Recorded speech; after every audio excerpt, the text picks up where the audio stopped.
Baiklah, sebelum kita memulai pembelajaran kita pada hari ini, alangkah baiknya kita berdoa bersama. Angkat tangannya.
Abdul Habibi. Ada Bu. Aidil Adha. Ada Bu. Al-Farid. Ada Bu. Alda Zahra. Ada Bu. Alwisah Ridho. Ada Bu. Ayu Andira. Ada Bu. Dina Rahmadani. Ada Bu. Ada teman kita yang tidak hadir? Tidak. Alhamdulillah.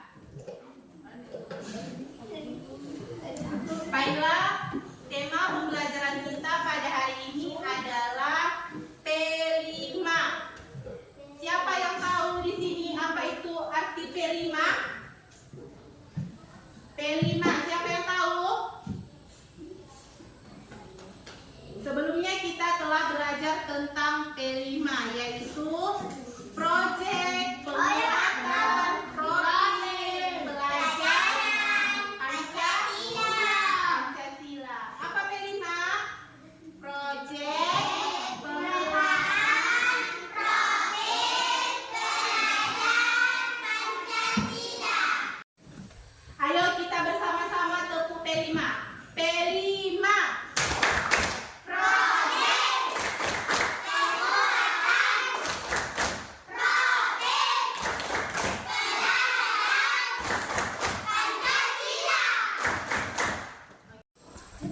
Baiklah, adapun tema P5 kita pada hari ini yaitu temanya tentang gaya hidup berkelanjutan, di mana kita akan mengolah sampah menjadi suatu karya. Tujuan pembelajaran kita yaitu peserta didik dapat menjelaskan dan mengetahui tentang sampah, yaitu sampah anorganik dan sampah organik. Sekarang Ibu akan menayangkan video yang akan kalian saksikan bersama-sama.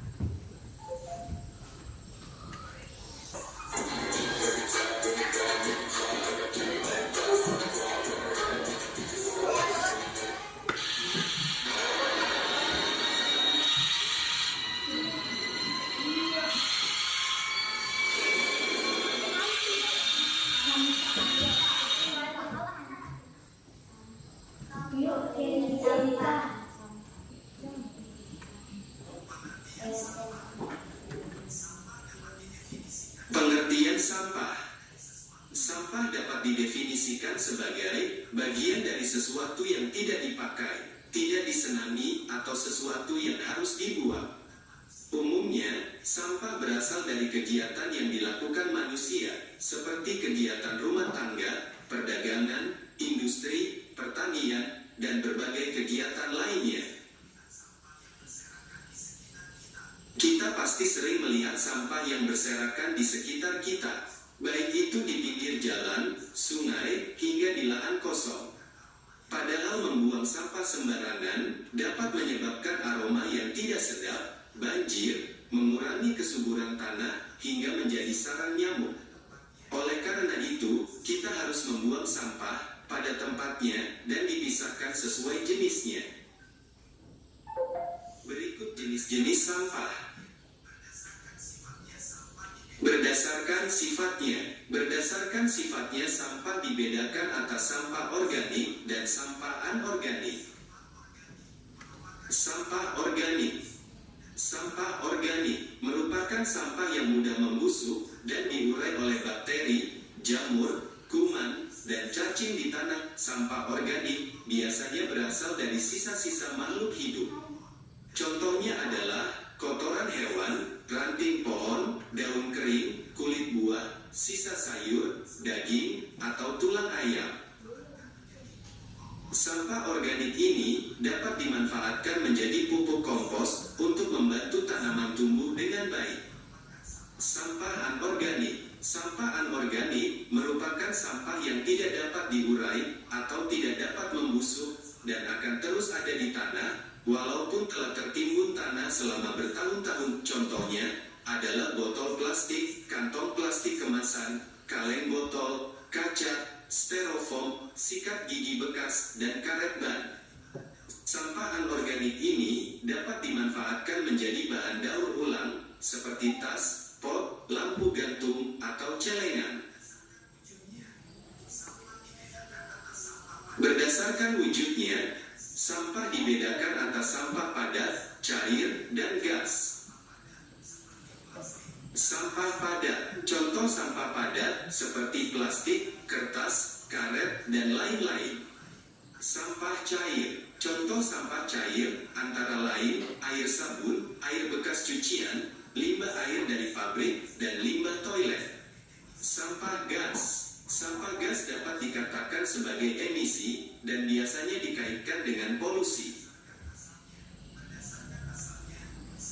Berdasarkan asalnya, sampah dapat dibedakan atas sampah alam, sampah manusia, sampah nuklir, sampah industri, sampah pertambangan, dan lain-lain. 1. Sampah alam. Sampah alam adalah sampah yang berasal dari alam atau terbentuk secara alami. Contohnya adalah dedaunan kering, ranting, kulit kayu, dan buah-buahan yang membusuk. Umumnya, sampah alam tidak menimbulkan masalah karena mudah diuraikan secara alami. 2. Sampah manusia. Sampah manusia adalah sampah yang dihasilkan oleh manusia. Sampah ini merupakan sisa dari proses metabolisme yang terjadi dalam tubuh manusia. Contohnya adalah urin dan feses atau tinja. Sampah manusia dapat berbahaya bagi kesehatan jika tidak ditangani dengan baik. Dari video yang Ibu tayangkan tentang pengertian sampah dan pembagian sampah. Baiklah, Ibu akan menanya kepada peserta didik tentang video yang Ibu tanyakan tadi. Ada berapa jenis sampah? Ada dua, yaitu yang pertama sampah organik dan sampah anorganik. Sampah organik, siapa yang tahu? Sampah organik adalah sampah yang bisa diurai oleh manusia.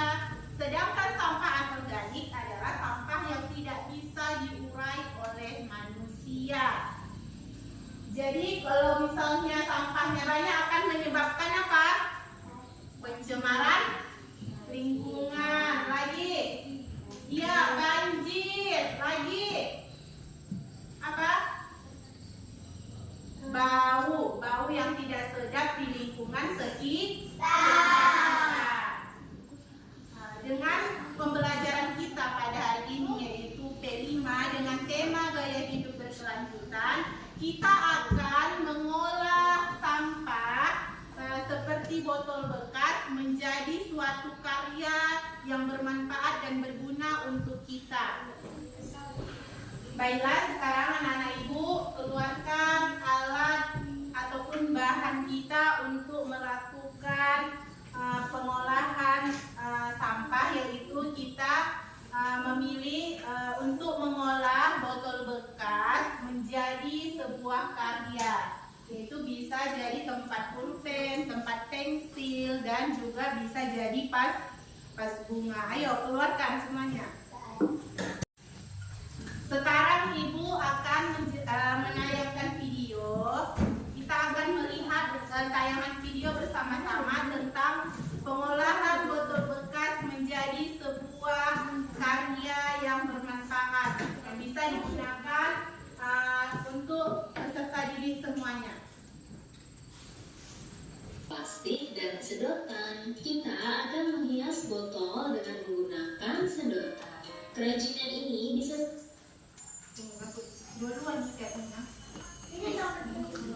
juga dengan kerajinan media campuran anorganik. Pertama, siapkan botol plastik bekas. Ukuran botol bebas ya. Di sini saya menggunakan botol ukuran 600 ml.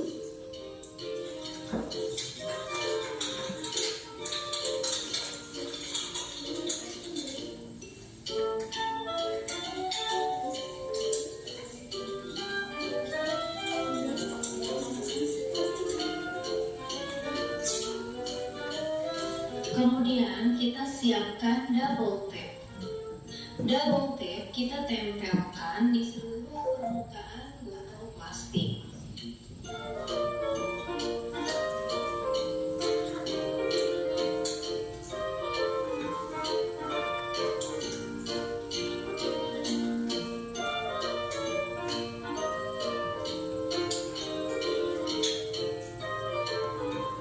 Baru kemudian kita siapkan sedotan.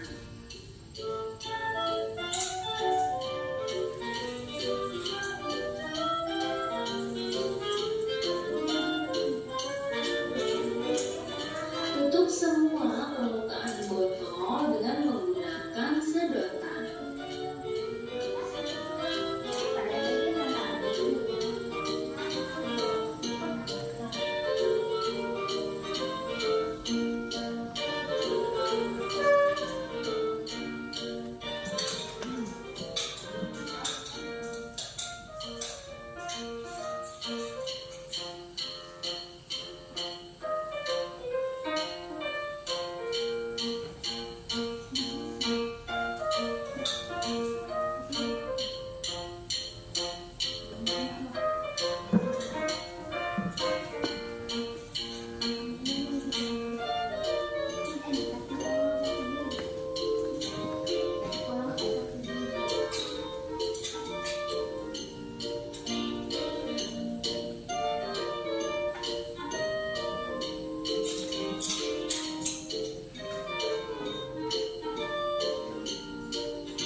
Agar sedotan tidak mudah copot, kita kunci dengan menggunakan selotip. Kita rekatkan di atas dan di bawah.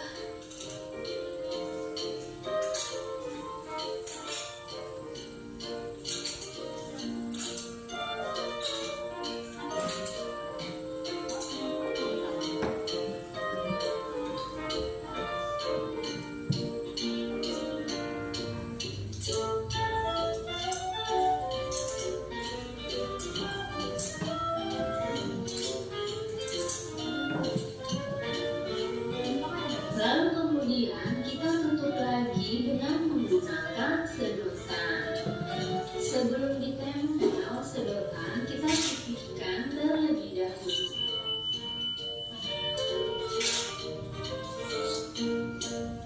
Lalu kita beri double tape di salah satu sisinya.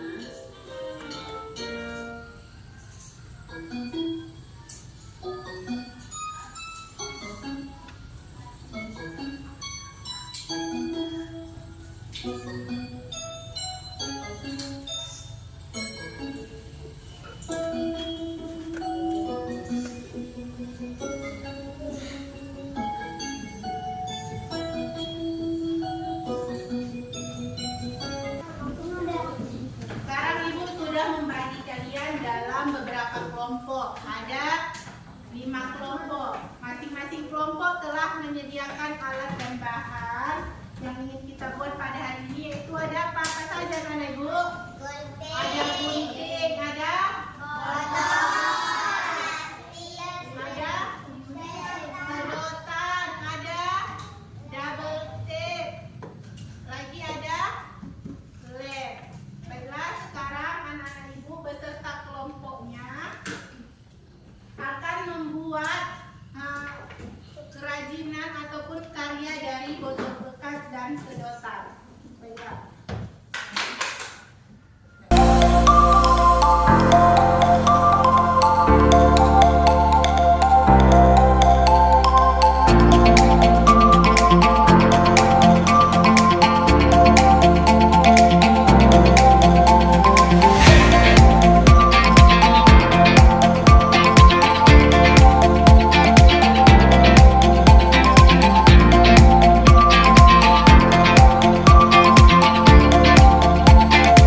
yaitu gaya hidup berkelanjutan.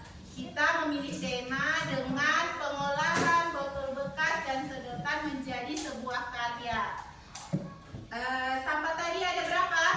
2.